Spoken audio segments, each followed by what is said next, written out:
¿Qué tal? ¿Cómo están? Qué bueno es volver a juntarnos para poder vivir una vida abundante, porque Jesús vino a esta tierra justamente a decirnos: yo vengo a darles vida y vida en abundancia, en medio del caos que vivimos, en medio de la incertidumbre. Y de eso hablamos el encuentro pasado. ¿Cómo vivir en medio de la incertidumbre? ¿Cómo poder de verdad disfrutar la vida en medio de la incertidumbre, en medio de los altos y los bajos, en medio de las montañas y los valles? Porque esa es la vida. La vida es una vida compleja, una vida difícil, en donde nunca se te da todo, en donde pareciera que a veces las cosas se van acomodando, pero luego algo comienza a andar mal.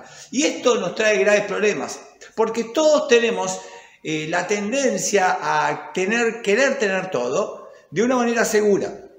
Todos queremos tener bajo nuestro control, todos nos gusta tener control, algunas personas son más controladoras que otras, pero todos nos gusta tener nuestra economía en control, nuestra salud en control, nuestra familia en control, nuestras cosas en control, y son parte de nuestra seguridad, son parte de nuestra base en la cual vivimos. Todos queremos tener claridad en la vida, queremos saber qué va a pasar después, qué va a ocurrir en el futuro, y queremos tener una claridad de pensamiento para tomar buenas decisiones.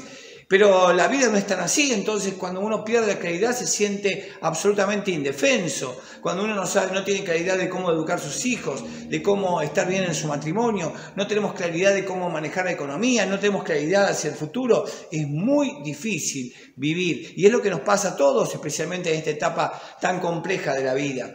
Todos queremos tener seguridad de las cosas, seguridad de que la persona que tengo al lado me va a amar siempre, seguridad de que mis hijos van a crecer bien y van a tener un futuro bueno, seguridad de que nunca me va a faltar nada, seguridad de que voy a tener los recursos necesarios para mantenerme, para poder disfrutar de la vida. Y esa seguridad, cuando no la tenemos, también nos produce una gran incertidumbre y un gran dolor.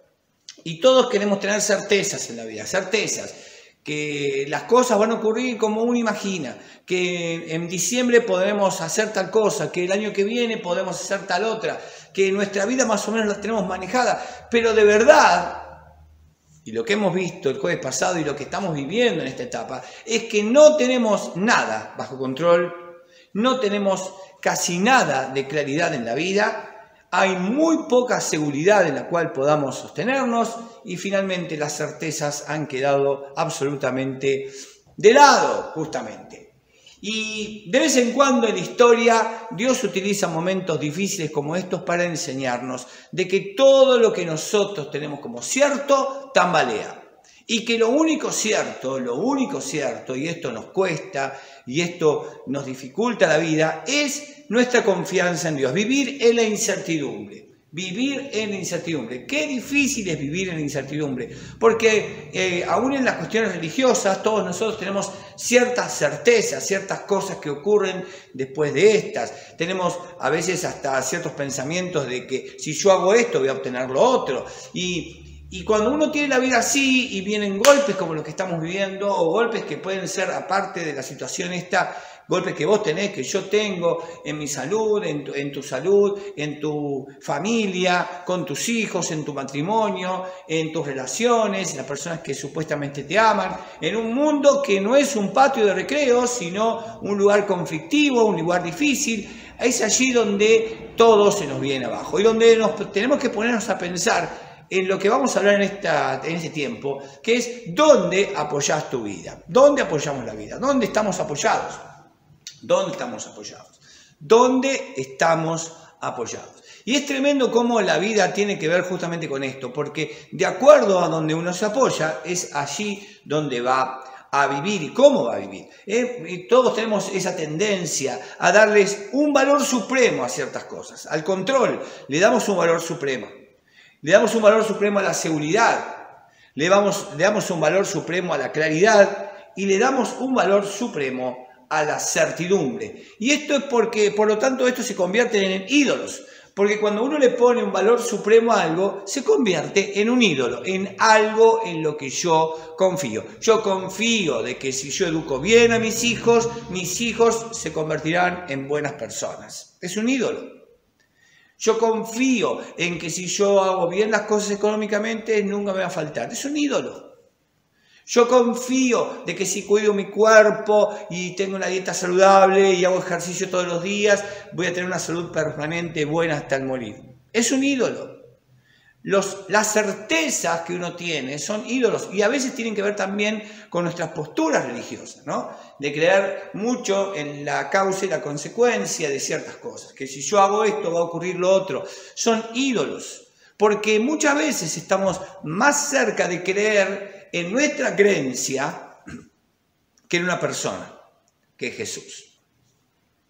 Y la palabra griega para idolatría está conformada de dos palabras en griego.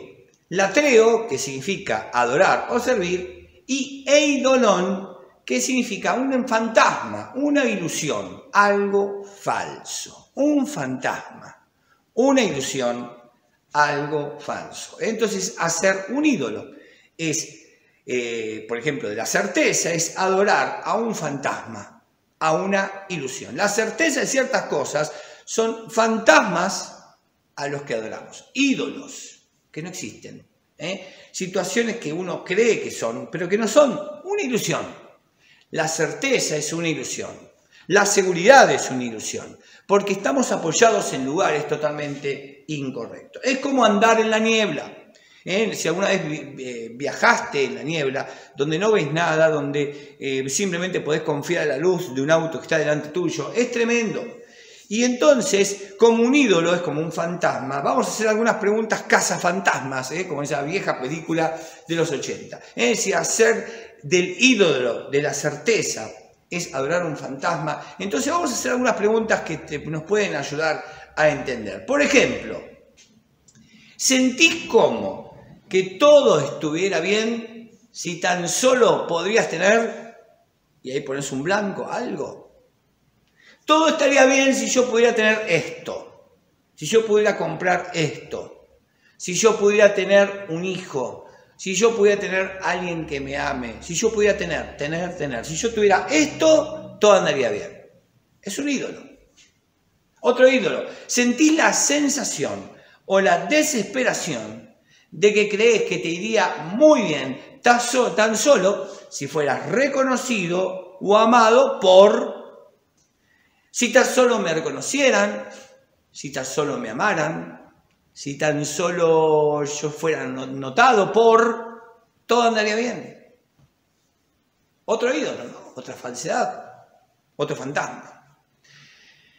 ¿Sentís ansiedad o miedo ante la posibilidad de perder, y otro blanco ahí? Que si pierdo eso se me acaba la vida, otro ídolo. Ídolos, fantasmas que tenemos, todos los tenemos, todos. Vos y yo los tenemos. Podemos imaginarnos que no, pero sí los tenemos. Hasta uno podría pensar, yo estoy acá en el templo, en el salón donde nos reunimos, y uno diría, si pierdo el salón donde nos reunimos, pierdo la fe. Y estamos descubriendo que no es así, ¿no? A todos nos gustaría estar en este salón, pero el templo y la iglesia somos nosotros, no es este lugar. Es el lugar donde nos juntamos, pero puede no existir y seguimos siendo iglesia. Fantasmas, mitos, que todos tenemos en la vida y que nos cuesta de mucha manera vivir y enfrentar, porque nos apoyamos en esto, Y es interesante cómo la historia de la fe cristiana pasó de que tener la fe en una persona a un sistema de creencias. En los primeros 300 años de vida de la iglesia se reunió en catacumbas. Ellos no tenían lugares para estar, estaban perseguidos, en una minoría oprimida, una minoría perseguida, se reunían en catacumbas, hasta que llegó Constantino y entonces el cristianismo llegó al poder. Hasta ese momento la iglesia estaba basada en una persona, en Jesús, en el encuentro en Jesús, y su sistema de creencias era muy sencillo, basado simplemente en las cartas que estaban escribiendo los primeros patriarcas de la iglesia. Ahora, la iglesia cambia cuando llega al poder, y entonces comienza hasta a leer las escrituras de una manera distinta, comienza a leer las escrituras para sostener el status quo, leía las escrituras para mantener el poder. Entonces la escritura comenzó a ser distinta y se comenzó a tener un sistema de creencias que es más importante que la persona de Jesús. Y por eso somos tan dogmáticos, cada uno de nosotros tenemos ciertas cosas en las cuales creemos y tenemos tantas divisiones entre personas que creemos en Jesús. ¿Por qué? Porque cada uno de nosotros tiene un sistema de creencias que ha endiosado por sobre la persona de Jesús. La idea cambió de en quién creemos en qué creemos. Y esto ocurre en nosotros en todas las áreas de nuestra vida y también eso nos puede traer graves problemas. Porque si lo más importante es creer, por ejemplo, que si yo hago bien las cosas me va a ir bien, eso cuando no me va bien se viene todo abajo porque yo en lugar de creer en Jesús y confiar en Él, confío en lo que Él me va a dar. Así en cada cosa de la vida. Si yo digo, bueno, si yo educo bien a mis hijos, ellos van a seguir el camino de Dios y van a vivir bien. Cuando no lo hacen, se me viene abajo toda mi creencia, porque no estoy creyendo en Jesús, sino en una creencia de lo que va a ocurrir. Por eso es tan importante despejarnos de todas estas cosas. Bueno, en el tiempo de Jesús ocurría algo parecido. Los fariseos eran los que cuidaban la creencia. Y eran cazafantasmas, pero no cazafantasmas, sino brujas. Los tipos eran cazadores de brujas, estaban buscando herejes por todos lados. Iban por toda Palestina buscando herejes. Cuando escuchaban de algún maestro que predicaba por allá, ellos iban y se sentaban allí, lo seguían por todos lados hasta escuchar alguna herejía y ahí lo agarraban y lo metían preso. Eso era su tarea. Su tarea era buscar herejes, buscar herejías, buscar cosas que estaban fuera de su creencia. Y el Evangelio de Lucas nos relata una historia magnífica, hermosa, donde Jesús justamente se tiene que enfrentar con todos estos cazadores de herejías, que eran los fariseos. Y en un momento espectacular, en un momento de gran popularidad de Jesús, donde todo el mundo quería verlo, estaba supuestamente en la casa de Pedro y estaba en Capernaum, allí donde todo el mundo lo amaba, y el relato está en Lucas capítulo 5, versículo 17, y nos cuenta lo siguiente. Cierto día, mientras Jesús enseñaba, algunos fariseos y maestros de la ley religiosa estaban sentados cerca de Jesús. Al parecer, estos hombres habían llegado de todas las aldeas de Galilea y Judea y también de Jerusalén. Y el poder sanador del Señor estaba presente con fuerza en Jesús. Entonces estos cazaherejes estaban allí buscando qué decían estos maestros que contradecía la Torá y todas sus aplicaciones. Era más importante lo que creían que Dios mismo. Entonces el relato nos continúa y diciendo lo siguiente. Unos hombres llegaron cargando a un paralítico en una camilla. Trataron de llevarlo dentro donde estaba Jesús. Había muchísima gente, entonces no podían llegar allí. Y acá viene un detalle muy importante. Los judíos del primer siglo creían que un paralítico estaba allí por su pecado o el pecado de sus padres. Era una persona impura, una persona que merecía lo que tenía. Era un sistema de creencias. Si eras paralítico, eras por un problema de pecado. Y listo, ya está, no se cuestionaba el asunto. Y era impuro, no podía entrar al templo. Y lo peor de todo esto es que si alguno lo tocaba, era impuro. Por lo tanto, el paralítico no tenía ninguna opción. Quedaba así para toda la vida. Porque nadie lo quería tocar, nadie lo quería ayudar y quedaba allí. Pero hay 4 amigos de este hombre que deciden romper el sistema de creencias. Deciden romper los ídolos de la creencia y van a buscar una persona. Deciden romper todo lo que ellos creían, todo lo que todo el mundo creía y todo lo que podía traerle graves problemas por encontrarse con la única persona que podría cambiar la historia de su amigo. Y de verdad esto es algo notable para nosotros, porque nosotros nos aferramos a creencias en lugar de Jesús y nos apoyamos en lugares equivocados. Y por eso a veces nuestra fe se viene abajo, no porque Jesús se mueva, sino porque nos estamos apoyando en lugares equivocados. No, la fe no se destruye o se debilita porque Dios no hace ciertas cosas, sino porque estamos apoyados en las cosas que queremos obtener y si no las obtenemos nos enojamos. Dios nunca me quites un hijo, Dios nunca me quites el trabajo, Dios no voy a permitir. Y entonces nos enojamos con Dios y manipulamos a Dios como si todo lo que pasara tuviera que ver con nosotros. El centro de la vida soy yo. Estos hombres llegaron cargando un paralítico en una camilla y trataron de llevarlo donde estaba Jesús. Y se exponían a los fariseos y se exponían a la creencia de todo el mundo. Entonces dice el relato que no pudieron acercarse a él debido a la multitud. Entonces subieron al techo, quitaron algunas tejas, Bajaron al enfermo en su camilla hasta ponerlo en medio de la multitud justo frente a Jesús. Una historia magnífica que también nos habla de cómo cuando uno ama a una persona lo lleva a Jesús. Como cuando uno ama a una persona no le da buenos consejos, lo lleva a Jesús. Y si vos tenés gente que no conoce a Jesús, dejá de ser un agente secreto de Jesús y comenzá a revelarte, compartí estos mensajes con otra gente para que otros puedan conocer de Jesús. Y es tan sencillo como poner un botón compartir, no lo hacemos. Tenemos que tener pasión porque la gente conozca a Jesús. Entonces, estos hombres, estos amigos, como eran amigos de verdad, no como a veces decimos nosotros que somos amigos y no lo llevamos a Jesús, hicieron todo lo posible para llevarlo a él y lo llevaron. Entonces, viene lo que complicó todo, ¿no? Al ver la fe de ellos, dice el relato, Jesús le dijo al hombre, joven, tus pecados son perdonados. Los que querían los muchachos casa herejes. Estaban esperando esto. Estaban esperando que Jesús metiera la pata. Estaban esperando una herejía de parte de Jesús y Jesús fue herético para ellos, y lo hizo a propósito.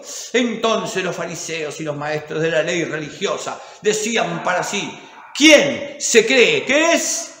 Es una blasfemia, solo Dios puede perdonar pecados. Los fariseos cuando escuchan esto están en su salsa, es lo que querían escuchar. Solo Dios puede perdonar pecados. Y entonces a todos nos sale este enano fariseo de adentro, ¿no? Cuando vemos ciertas cosas somos capaces de señalar. Y cuando nos gusta acusar, y empezamos a señalar, a decir, señalamos en todas las cosas y a veces hasta reinterpretamos lo que, por ejemplo, lo que pasa con el virus, lo que pasa con la situación económica y reinterpretamos a nuestra manera, en lugar de buscar a Jesús como hicieron estos amigos. Jesús supo lo que pensaban, así que les preguntó, ¿por qué cuestionan eso en su corazón? ¿Qué es más fácil decir? ¿Tus pecados son perdonados? O ponte de pie y camina.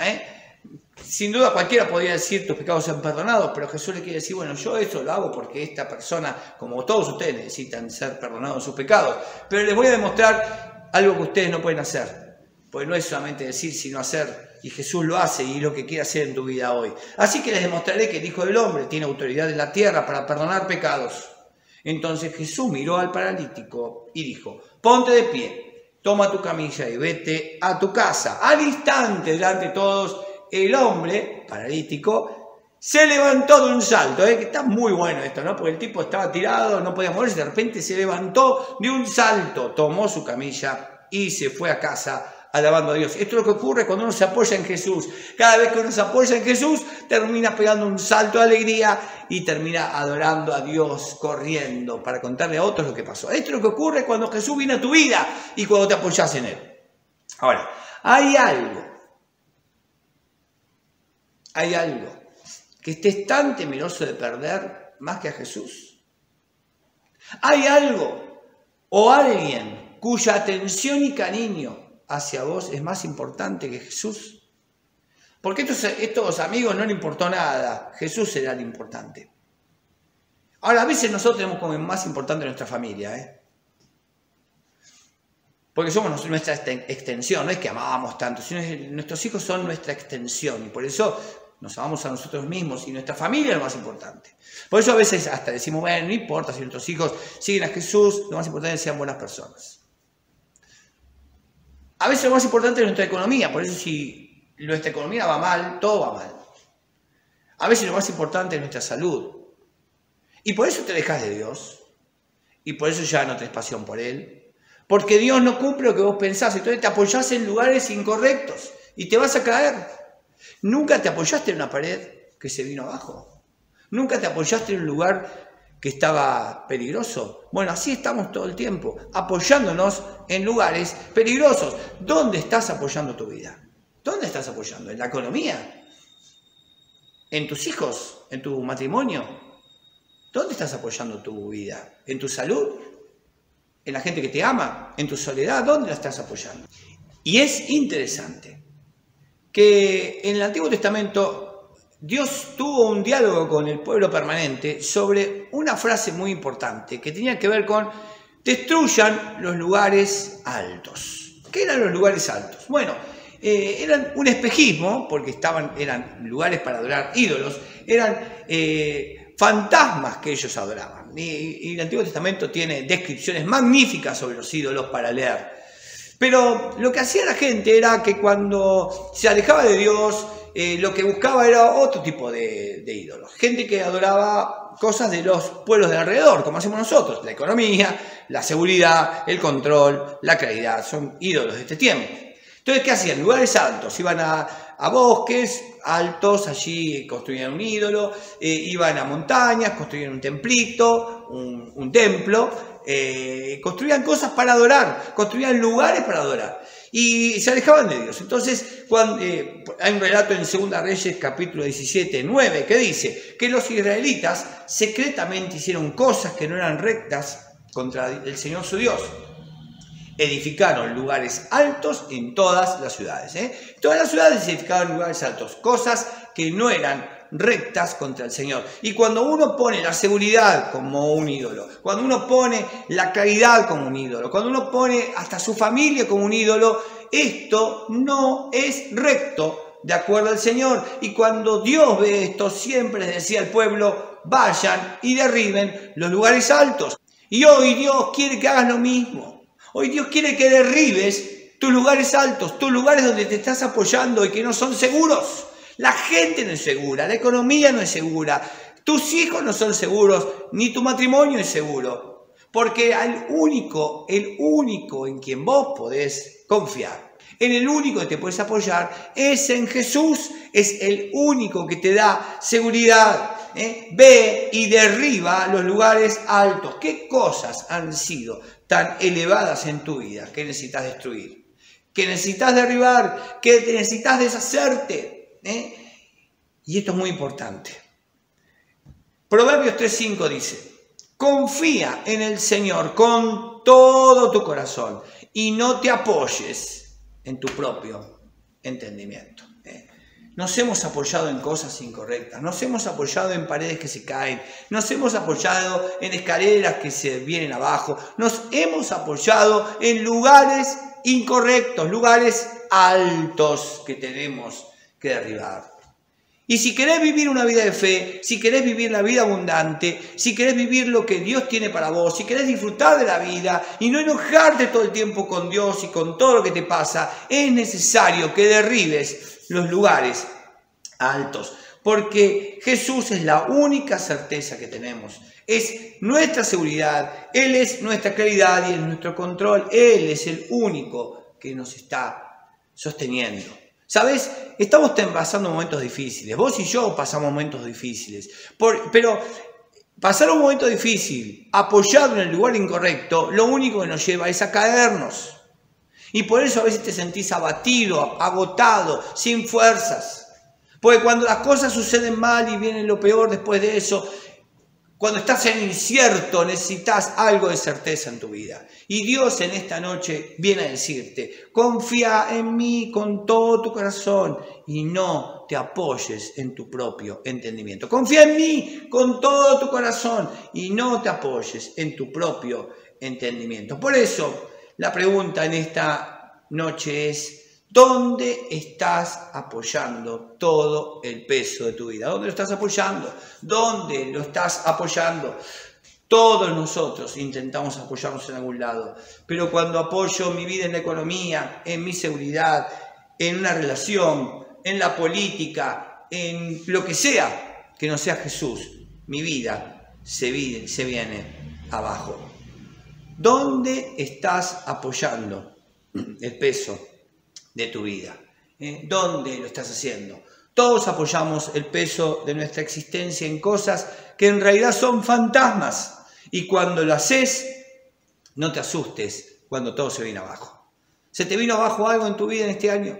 ¿Se te está viniendo abajo en ciertas certezas? ¿Hay cosas que se te están complicando? Es hora de dejar estos lugares altos, de derribarlos y volver a Jesús. Nuestro corazón trata siempre de inclinarse en confiar en nuestro propio entendimiento, en nuestra propia sabiduría, en nuestras propias certezas. Pero Dios quiere invitarte a que confíes solamente en Jesús, en esta noche, porque la certeza es un ídolo en tu vida. Tenés que destruir tus lugares altos y comenzar a confiar a Jesús. 4 hombres que trajeron a un hombre paralítico rompieron todos los esquemas de su tiempo, todas las certezas que tenían, porque querían confiar en una persona. Y hoy Jesús se presenta acá para decirte: soy el único en quien podés confiar. Jesús dijo: vengan a mí todos los que están cansados y lleven cargas pesadas, y yo les daré descanso.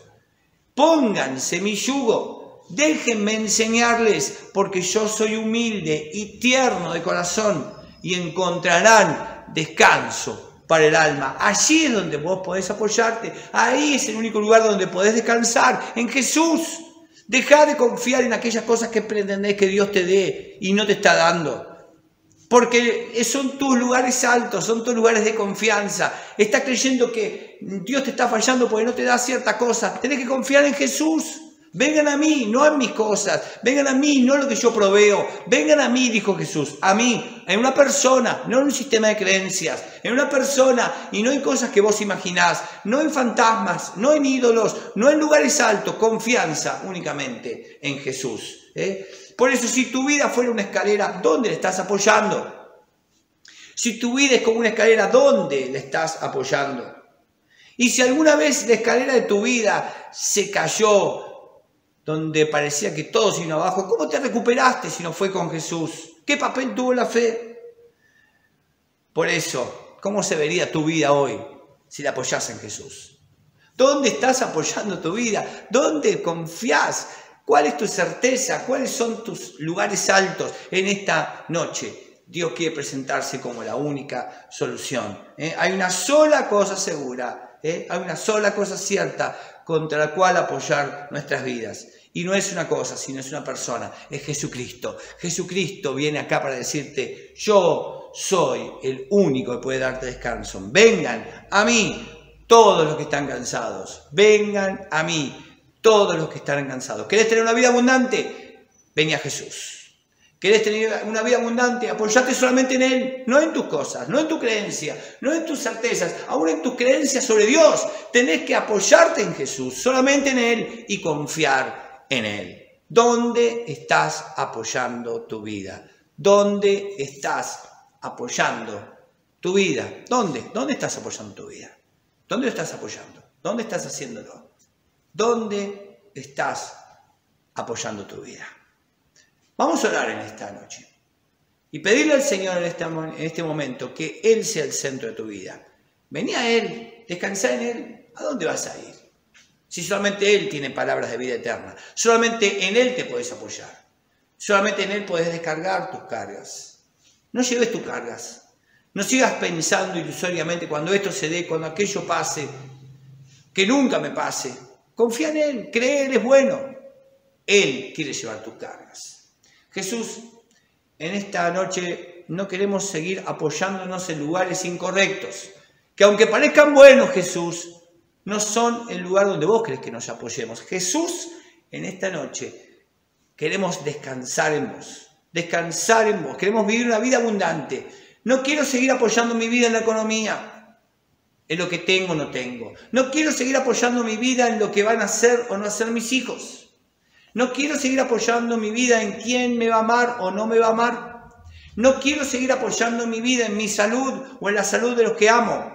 No quiero seguir apoyando mi vida en lo que va a pasar en este país o en el mundo. No quiero seguir apoyando mi vida en todas aquellas cosas que yo creo ciertas. No quiero seguir apoyando mi vida en otra cosa que no sea en Jesús. Vengo a destruir mis lugares altos. Vengo a destruir mis ídolos, los fantasmas, las ilusiones que sigo. Y quiero confiar en la única certeza que tengo, que eres vos, Jesús, en quien puedo confiar siempre, que viene a darnos la posibilidad de estar descansados a todos aquellos que estamos cargados. Gracias, Jesús. En tu nombre oramos.